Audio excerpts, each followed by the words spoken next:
Christmas is on its way. Lovely, glorious, beautiful fitness, around which the entire Health Nut year revolves. Are you trying to lose weight in December? Then you need to hear this acronym or you'll shoot your eye out. You'll shoot your eye out. You'll shoot your eye out. Why do you care about your health and nutrition in the first place? Okay, I know this one is a stretch, but this tip is too good not to include at the beginning of the list, and there's no W in you'll shoot your eye out. Just bear with me. Asking yourself why you care about a particular goal is the first step toward achieving long-term success. It's like Ralphie picturing himself taking out the bad guys with his Red Ryder. He had a strong reason as to why he wanted the gun in the first place. He wanted to be a hero. And don't you forget it. Well, you saved us.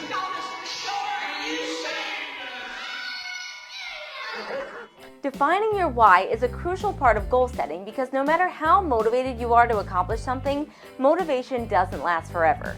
When the flame dies out or challenges arise, you'll need to rely on discipline. And it's hard to be disciplined if you don't have a clear reason as to why you've taken on your goal to begin with. Just like Ralphie had to overcome several obstacles and doubt from every character in the movie to get the Red Ryder, Shoot your eye out. I don't want anybody shooting his eye out. You'll shoot your eye out? You'll shoot your eye out, kid. Don't shoot your eye out. he ultimately stuck to his guns, pun intended, because he had a strong why. If you're trying to improve your eating habits and you're surrounded by freshly baked Christmas cookies, is I have to lose weight a compelling enough reason to resist the temptation? Probably not. I don't know anyone who eats just one chocolate chip cookie, unless they have a really solid why. If your reason for wanting to lose weight is to feel better and have more confidence, the question now becomes, is overindulging in cookies and consequently feeling bloated and uncomfortable really going to make me feel better? Is stuffing my face with cookies really worth the hit to my self-esteem? Does this action of overeating align with the goals I've set for myself? Revisiting your why helps keep the big picture in mind during times of temptation, like the holidays. Orient yourself. When you arrive at a gathering, it's important to orient yourself to the setting and circumstances. Don't be blind. Wait! Blind! Oh, my God! Formulate a plan. What's the food situation? Where can I go to escape the food if something triggers a desire to binge? For example, I know I'm going to have Christmas ham and a few sides. If I feel an overwhelming urge to overeat, I'm going to leave the food area and go hang out in the family room with the dog. Know your surroundings and have a plan in place in case things start going to the South Pole. Use your best judgment. This applies to both the food and company. Regarding food, if you know a particular item is going to set you off, it's probably best to avoid it. Or, at the very least, portion out a serving and then walk away from the table before taking a bite. If you start eating cookies over the cookie tray, it's super easy to keep reaching for more. Take your cookie and vacate the kitchen. As for company, when it comes to using your best judgment, it's not just what you're eating, but who you're surrounded by. Peer pressure is a very real thing.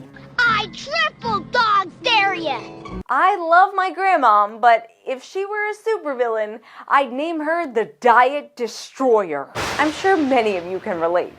Grandmas are notorious for piling food onto your plate even when you say you're full. I'm not saying to avoid your grandma, but maybe distance your seat at the dinner table. In general, don't let peer pressure from a family member cost you hundreds of calories you aren't even genuinely interested in. Liberalize your diet. Be realistic with your weight loss around this time of year. Unless you're competing in a bodybuilding show or a weight class sport in the near future, most of us don't have a hard deadline for losing weight or improving our physique. If you know you're going to be attending a lot of holiday parties, acknowledge the fact that there's going to be a lot of calorie-dense dishes that you normally don't encounter. I'm not by any means saying to give up on your goals, but consider scaling back a bit. Maybe instead of losing a pound a week in December, you lose half a pound. Being realistic means you'll still progress towards your goal, even if it's at a slower rate. Progress is progress, regardless of pace. It's much better for your mental health to allow yourself some holiday treats and memories with loved ones. Not to mention,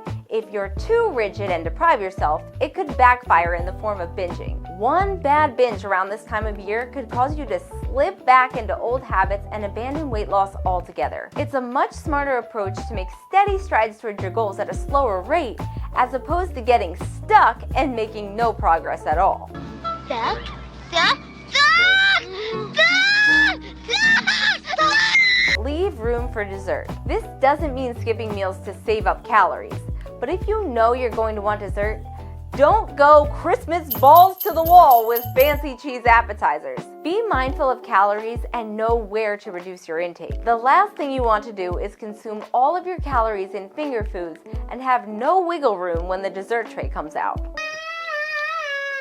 What is it? I can't put my arms down! Sugary beverages should be limited. Be sure to drink your Ovaltine. Ovaltine? Calories add up quickly, especially in the form of liquids. Sugary drinks like soda and cider are sources of empty calories.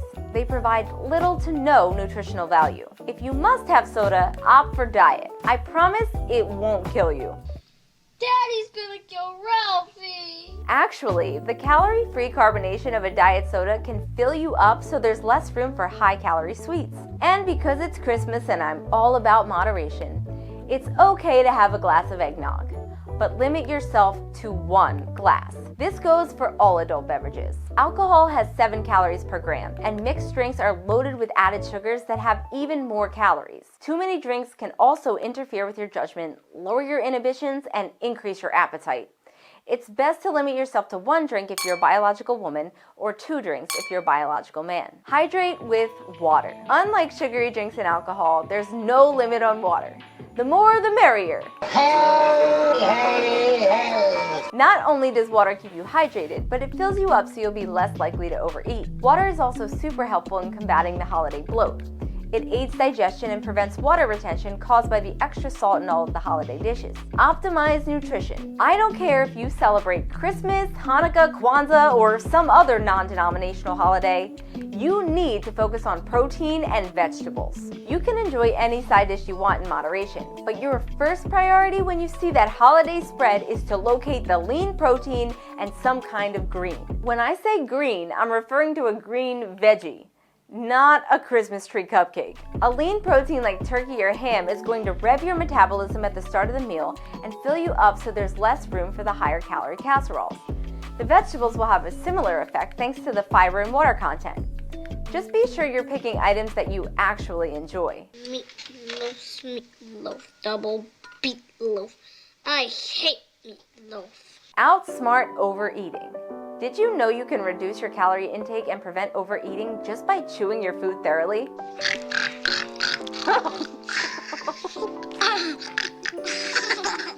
I actually did a whole video on the science behind chewing. The video is Thanksgiving themed, but the same idea applies to all holidays.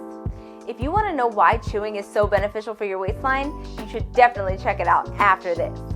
I'll link it in the description below. Think in moderation. The principle of moderation deserves a major award. Hey, Park, what is that? Don't bother me now, sweet. Can't say I'm busy. Yeah, but what is that? It's a major award. I already mentioned moderation several times throughout the video, and if you watch my channel, you know it's a major aspect of my nutrition philosophy. You can enjoy every food and drink in moderation. There's no such thing as a bad food. There are just some foods that are better for achieving our goals than others. Everything has its place in a balanced diet because food is just as much about nourishing our souls as it is our bodies. Yell at anyone who tries to put you down or judge your food choices. You Thornton over them nipples, bang gunks and they can piss.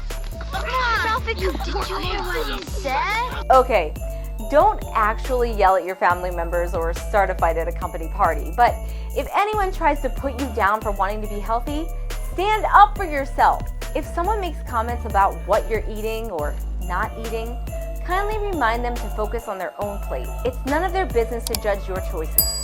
The fact of the matter is, if someone tries to bully you about your goals, that's a direct reflection of their own personal issues or insecurities. No one who is happy with themselves teases a person who is striving for self-improvement. Besides, they're probably on the naughty list anyway. Omit seconds. Most of the time, we aren't actually hungry when we pile more food onto our plates.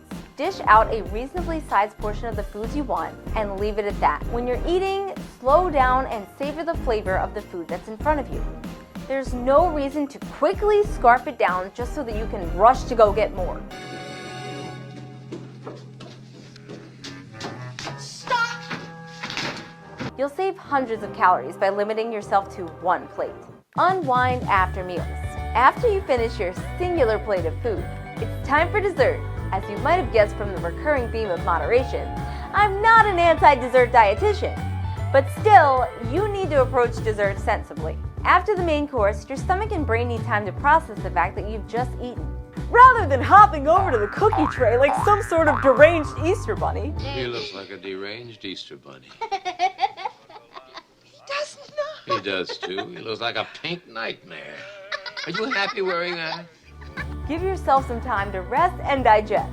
This will allow more time for your body to cue a satiety signal, preventing an uncontrollable urge to take down an entire gingerbread house. Reject leftovers. Not a finger! It's totally okay to eat a little more than you normally would at a festive gathering. Where people go wrong is when they allow these eating behaviors to carry into the next day or even the next week. A lot of people fall into this trap by accepting leftovers. As much as you might want to relive the holiday deliciousness, just say no. Eating high-calorie foods for days on end can quickly turn into, I'll just pick back up on New Year's. A better approach to maintain your weight loss is to pretend there's nothing left over. It was gone, all gone. No turkey sandwiches, no turkey salad, no turkey gravy, turkey hash, turkey a la king, or gallons of turkey soup. Gone, all gone. Enjoy the food at the party, but then leave it in the Christmas past. Eat before gatherings. Do not, under any circumstances, go into a holiday gathering with an empty stomach. The idea of skipping meals to save calories almost always backfires. Rather than helping your weight loss efforts, going in on an empty tank will lead to a ravenous appetite and consequential binge. Then you'll find yourself muttering, Oh, fudge. at what you've done, or at the sight of having literal fudge smeared all over your ugly Christmas sweater. Don't set yourself up for failure. You use up all the glue on purpose. Start your day off with a well-balanced meal and prioritize lean protein and fiber at regular intervals before the party. Yuletide greetings over Yuletide eatings. As much as we love food and acknowledge its role in bringing us all together, there's more to holidays than eating. This time of year is also about spending time with loved ones, enjoying the decorations, festivities, and traditions, and for many, it's a time of religious celebration. Even though food is an important element, it shouldn't be the main focus. Yeah, statue. Yeah, statue. Ralphie? Find joy in the magic of the season, and remember to make memories outside of the kitchen. Exercise or go for a walk after big meals. A great way to get your mind off food and improve your overall health is to go for a brief walk after meals. Research shows that walking for just 2 to 5 minutes immediately after eating aids digestion, stabilizes blood sugar, and lowers your risk of diabetes and heart disease. Not to mention, it makes you feel good. If you're not one for big crowds, taking a walk after dinner is a great way to get some alone time. Or maybe you can invite that special someone out for a brisk walk in the snow. Either way, getting in some physical activity will benefit both your physical and mental health. Just don't use it as punishment for overeating. Outline a plan to get back on track. Similar to how Ralphie outlined a plan to get the official Red Ryder Carbine Action 200-shot range model air rifle, you need to formulate a plan to get back on track with your goals. Whether that's having a salad at your next meal, drinking extra water the next day, meal prepping for the following week, or hitting the gym, identify your next step and hold yourself accountable for executing it. Understand one day doesn't matter, but overall habits do. Missing your nutrition targets isn't like misfiring a gun. You can't do any serious damage.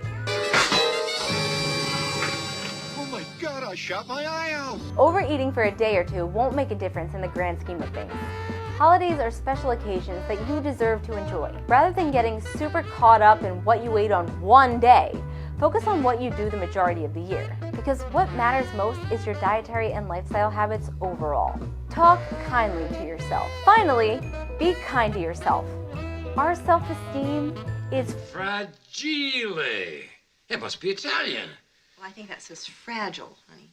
Oh, yeah. You should engage in healthy eating and exercise behaviors because you genuinely want to better yourself and have a higher quality of life. That means learning how to enjoy your favorite foods in moderation and cutting yourself some slack on the holidays.